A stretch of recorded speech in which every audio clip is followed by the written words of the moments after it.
Hello friends, so today's video is going to be a list of my top 10 fantasy books of the summer. I did reread Mistborn Era 1, Fireborn and Flamefall, and some of Full Metal Alchemist, but because those are rereads, I'm not going to include those on this list. Those are some of my all-time favorites though. I just wanted to focus on books that I read for the first time. I'm not going to go in any particular order. I'm not going to start with a least favorite or favorite. I'm just going to jump right into it. The first book on the list would be Ship of Magic by Robin Hobb. This is the first book in the Liveship Traders trilogy.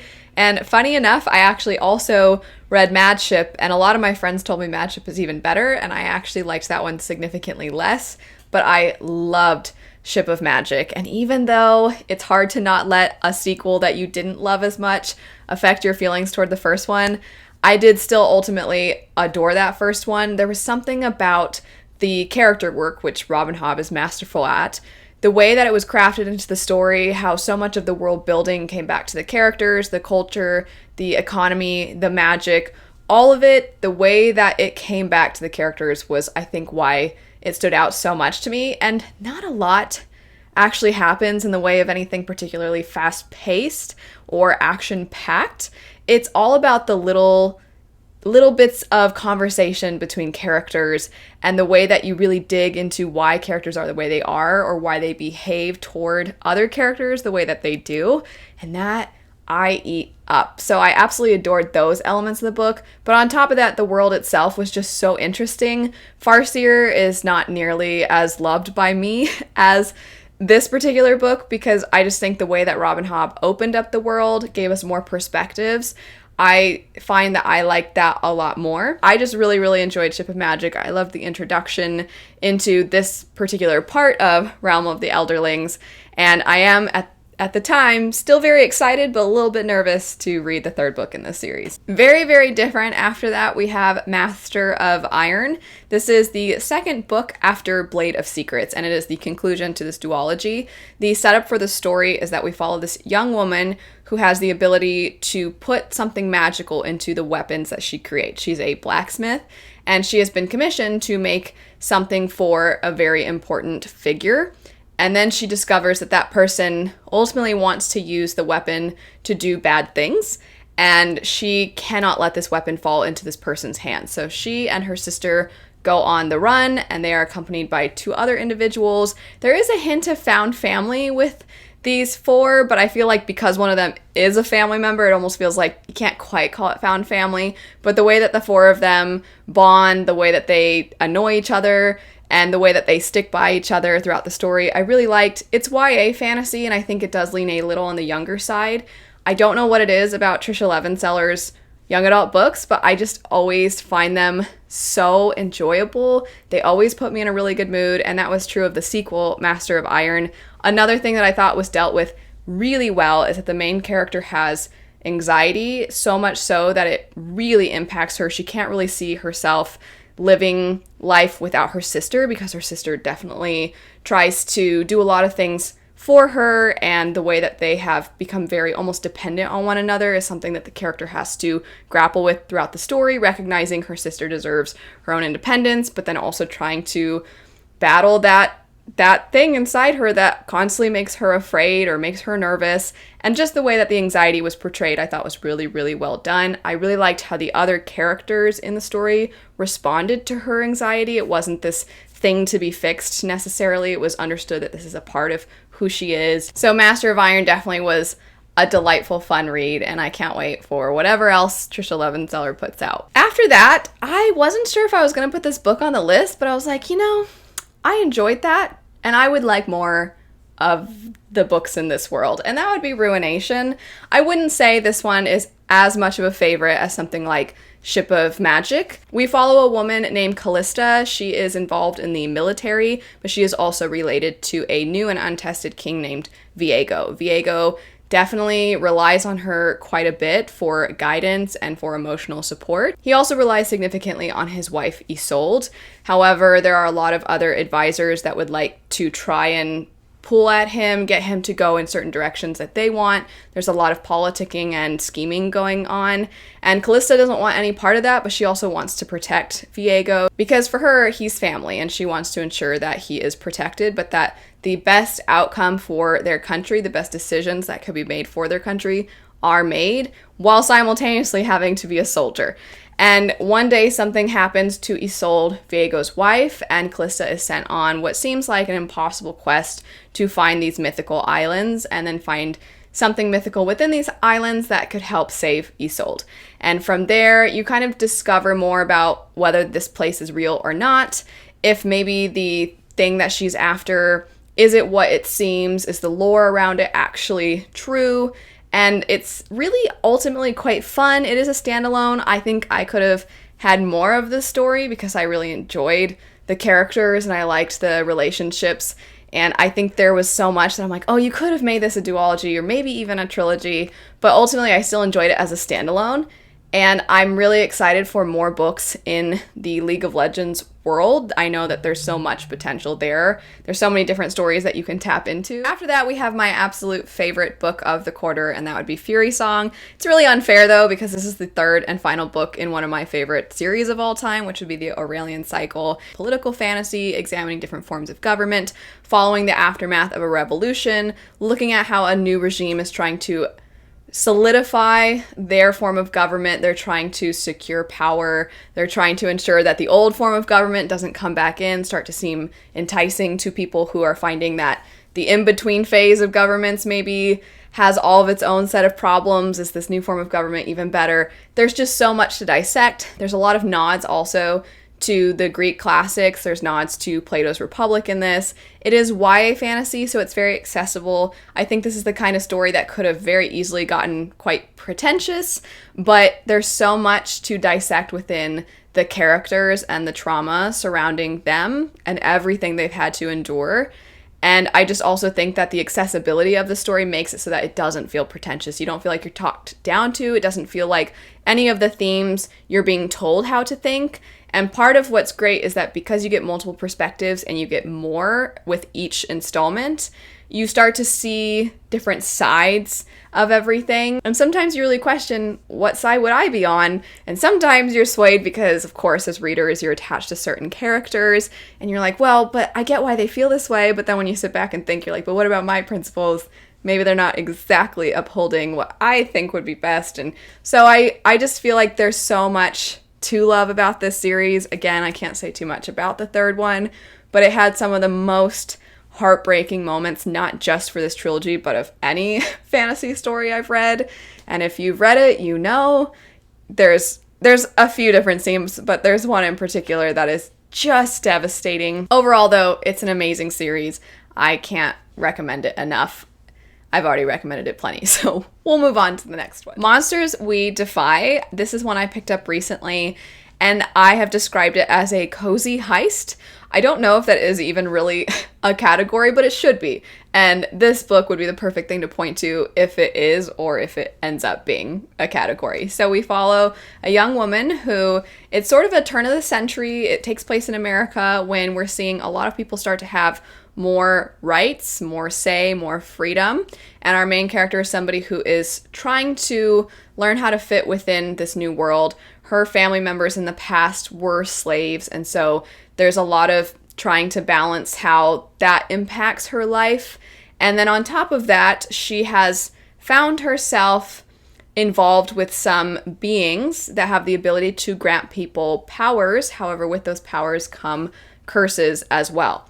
And so she has a certain power and she has a certain curse that you're sort of trying to figure out what is the extra side of this deal that she made. And she's using her powers, though, to try and help figure out a mystery that is currently happening in the area that she lives in.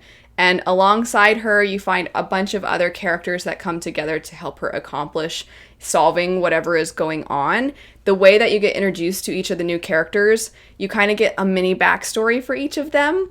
And they feel almost like short stories when you're introduced to these new characters. I really liked a lot of the backstory. I thought it added so much depth and very quickly. And I know it's a little bit unconventional and often frowned upon to give flashbacks really quick to characters because it feels like the easy way to show characters to your readers rather than taking the time to let readers discover who they are. But the way it was done in this one, I really liked. I liked that sort of snapshot feel. I think it fit really well with that heist feeling of the book as well. And seeing all these characters come together to try and accomplish this task, how they support one another, how they push one another, getting to know why they tick the way that they do. I just had a lot of fun with it, and I think there will be a sequel based off of where it leaves off. I hope there is, because I thought it was a lot of fun. Speaking of a lot of fun, after that we have the Ballad of Never After, the sequel to Once Upon a Broken Heart. This was exactly what I was hoping it would be. The first one's very nonsensical, it's very ridiculous, it's very much taking fairy tale tropes and then really leaning into them and bringing them out to the extreme while being super colorful and vibrant and fast-paced. Because it's a sequel, like the other sequels on this list, I can't say too much about this second book. The last chunk of the book was such a roller coaster, and it's a very new release, so I'm like waiting for more people to know about that ending, because I am very excited about that ending. After that, we have Art of Prophecy. This is a story that follows a young man who is basically a chosen one, and he is not prepared at all for the task that he has been prophesied for. And so we see this woman who kind of takes it upon herself to be his mentor figure and prepare him. And you think it's going to be a classic mentor-mentee relationship. You think it's going to be a classic chosen one. And then it goes in a direction you likely aren't expecting. And this really felt like a martial arts movie in a book. It kind of felt like a Jackie Chan movie, but more violent in book form, and also felt slightly anime-esque in that some of the humor is a little cheesy, but you could picture everything that was happening, and the fight scenes seem larger than life, and literally they have magic, so sometimes the way that they move and the way that they fight and their certain styles, it has an extra flair to it that's not exactly the same as what you're going to get with a lot of other fantasy stories, but this world is just so cool, and it was such a good time. It was so fun. I do say, though, that if you are somebody who you want your books to be a little bit more serious, I don't think that this is the story for you. There were a few times where maybe the cheese factor maybe just a tiny bit went to my cheesy limit, but it never went so far that I no longer enjoyed the story or I didn't find it amusing. I always found it amusing. It is a really good time.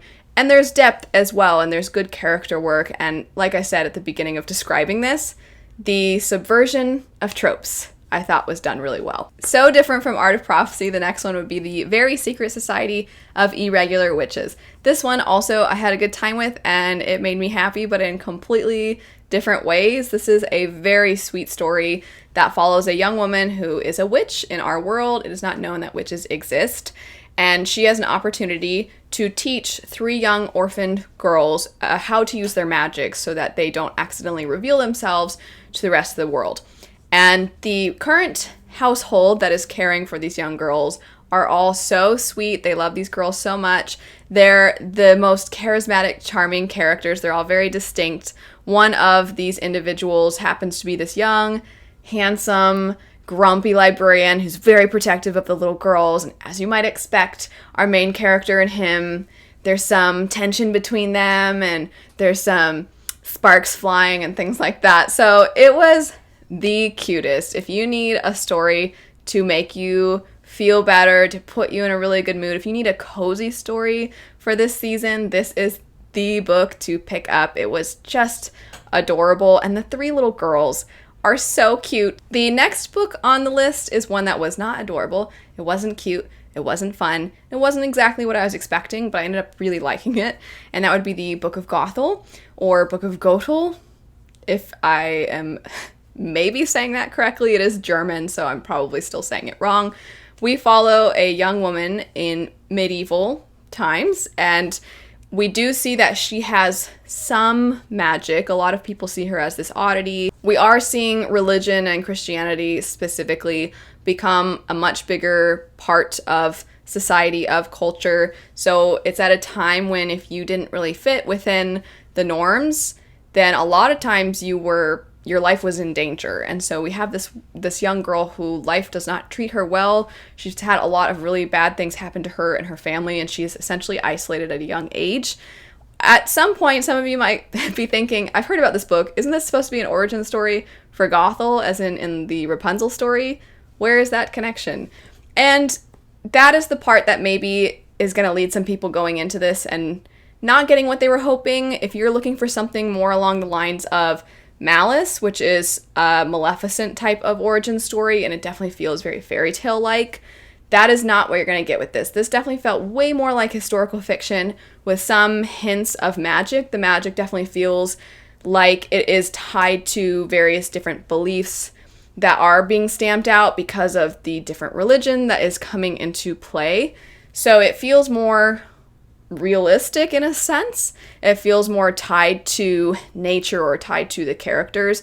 Our main character is also a midwife, and so you're going to get to see how she views life, how she wants a family, but the certain things that are going wrong in her life kind of keep that life from her.